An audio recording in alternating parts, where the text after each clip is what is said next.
The jungle was ancient, untouched by time, haunted by howls and filled with secrets. Life, 9.9 million years ago, was nothing like we know today. There were no names, no homes, no fire. Only survival. In a sun-drenched valley surrounded by towering ferns and dripping vines, a lone ancestor moved through the undergrowth. His arms were long, his back slightly curved, and his face bore both the wildness of an ape and the early spark of man.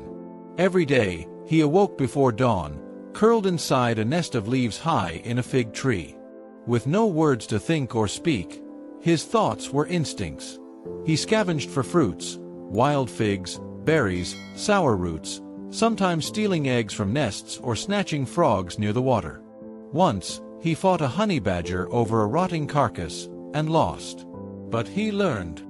Every wound became wisdom. He moved with silence, hunted with patience, and slept with one eye open. But he was utterly alone. No tribe, no fire circle. Just endless green, blood, and hunger.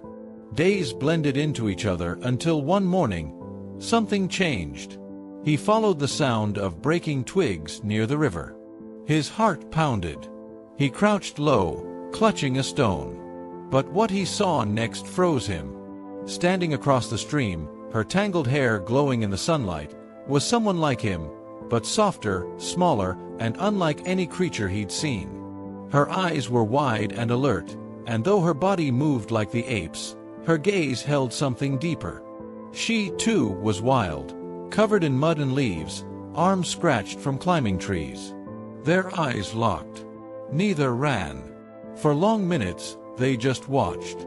No words, no gestures, just shared silence. Then, she crouched and drank from the river. Slowly, he mimicked her. She didn't flee. Instead, she tossed a fruit toward him and disappeared into the trees. That night, he returned to the spot. She was gone, but a half-eaten fruit lay on the stone. The next day, she returned. This time, they sat closer. Day by day, without speaking, they shared. Food, shelter, space, and eventually trust. They began moving together, not as a pair, not as mates, but as two wild souls navigating a brutal world.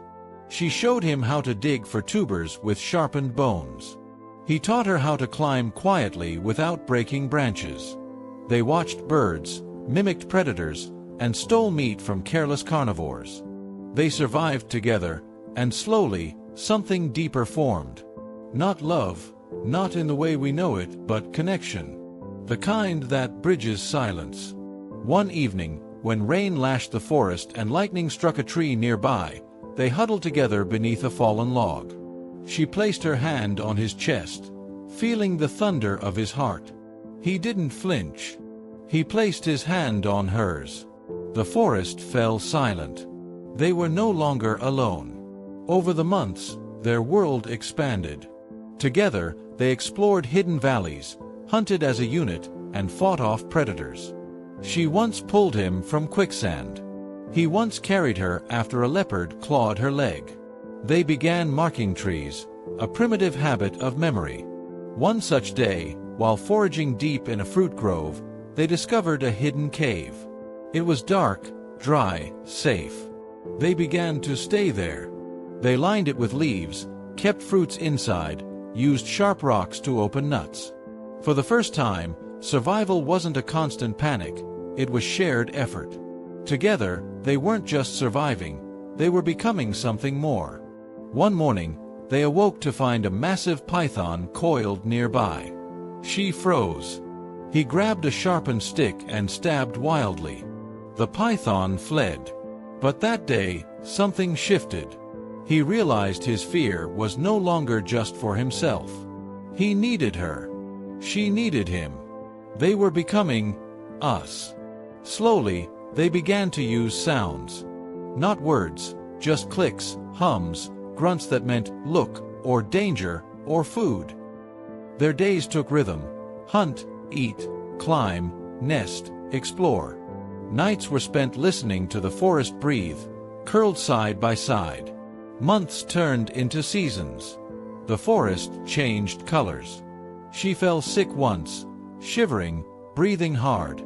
He didn't understand it, but he stayed by her side, bringing her water, food, and warmth. She survived.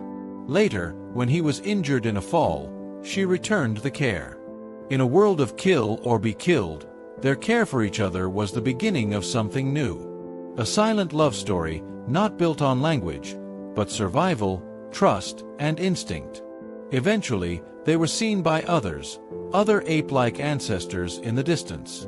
But they didn't approach. This pair was different. Something in their bond was sacred. It was the beginning of understanding symbols, thoughts turned into gestures. This wasn't just survival anymore. It was evolution. Together, they represented the first flicker of what we'd become. Not beasts, not fully human, but something in between. The ones who dared to care. And in the thickest jungle, with no fire, no words, and no tribe, they wrote the first chapter of connection. Not in stone, not in books, but in shared breath, shared food, shared risk. Their story didn't end with a ceremony or a goodbye. It faded into the mist of time, just like the thousands of others who would come after. But if you listen closely to the forest, if you feel the wind against your skin and hear the rustle of leaves, you might feel them, two forgotten ancestors who found each other in a world meant to tear them apart. The beginning of us. If this ancient story touched your soul, don't forget to like, comment what you felt, and subscribe to Animal Survival Stories for more journeys between man and nature, because the wild still remembers where we came from.